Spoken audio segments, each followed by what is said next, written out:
How to get back archived post on Instagram. Hello everyone, this is Sabrina here to help you today. So without any further ado, let's get right into the video. First, launch your Instagram application.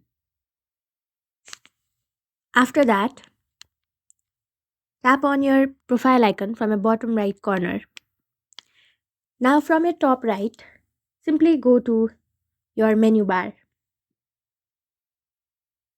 Then scroll down and then go to archive. Drag down the stories archive button and then select post archive. All your post archive will appear over here. Now, in order to get back your post archive, what you will have to do is simply tap on the post. Since I do not have any post here, I cannot exactly show you. But if you have post in your archive, you will get an option of restoring it as well. So that's it. Thank you for watching this video. Make sure to like, share and subscribe to our YouTube channel. If you got any questions, comment them down and I'll catch you in the next one.